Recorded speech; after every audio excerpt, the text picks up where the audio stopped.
Look, I think President Trump's going to be our nominee and President Trump's going to win because President Trump's policies made America stronger. We didn't have inflation. We had a secure border. Are you endorsing him now? We didn't have $100 barrel oil. So what I totally find is the president is going to be our nominee. The president is going to win re-election President Trump for the basis that we want to make America stronger. And the other thing, too, is Congress has done it once again. They've kicked the proverbial can down the road, passing a 45-day funding bill to keep the government running. Now, the deadline for getting spending bills passed is November 17th. Joining us this morning, the Speaker of the House, Kevin McCarthy. Think of everything we've been able to accomplish so far.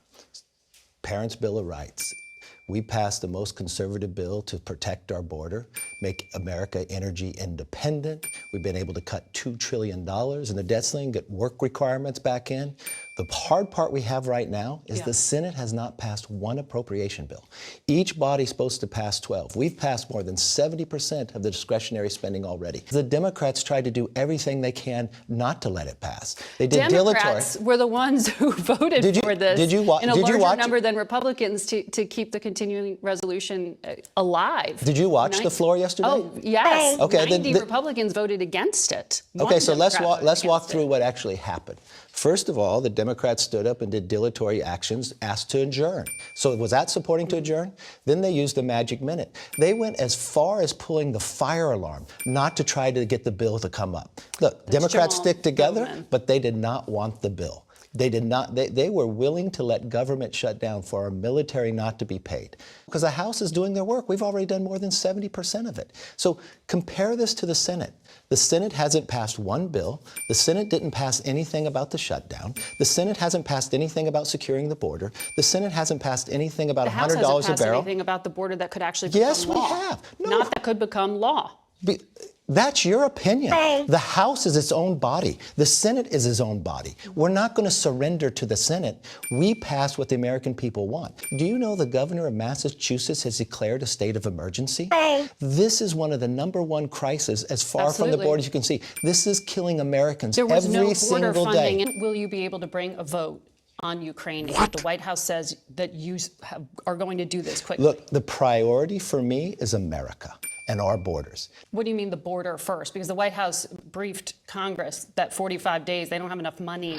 They have more than $3 billion right now to be able to help them get through it. If they have some challenge, we can sit down and we can talk about that. But the American border matters. And more Americans are dying on our border than Americans are dying in Ukraine. So you are explicitly right now linking any Ukraine aid vote to a border bill. It won't be a standalone Ukraine bill? I am telling you that the American border matters, and that is our priority to make sure we secure that. But they're not going to get some big package if the border is not secure.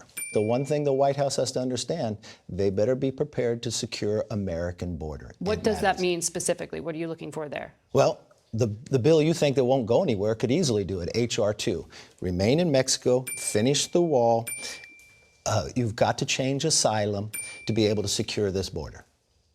That is the bill, the border bill that you want passed. And you are now, sounds like attaching it to Ukraine. Not that I want it passed. It is passed, and the Senate has done nothing. But how it works is the House passes a bill, the Senate passes a bill, and you go to conference. The House has already done their job. Yes. The Senate, and we've done this in approps. The Senate has done nothing. So what I am saying is, when you saw government funding, there is a need for Ukraine. I support being able to provide the weapons to Ukraine, but America comes first. Donald Trump came out and said that Republicans should shut down if they don't get everything they need. And are you going to endorse him explicitly? Look, I think President Trump's going to be our nominee and President Trump's going to win because President Trump's policies made America stronger.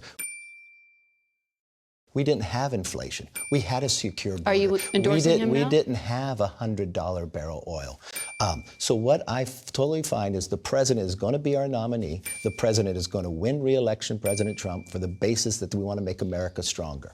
And the other thing, too, is look what's happening in foreign policy today. You've got 5 American embassies that had to be evacuated.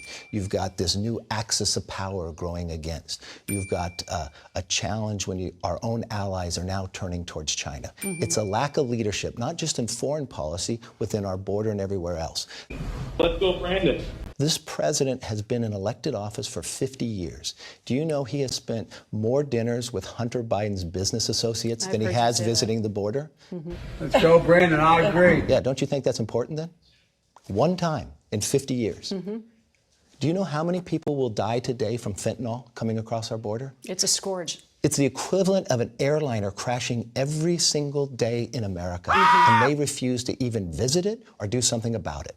So we are going to make sure this border becomes secure. President Trump's going to be our nominee, and President Trump's going to win because President Trump's policies made America stronger.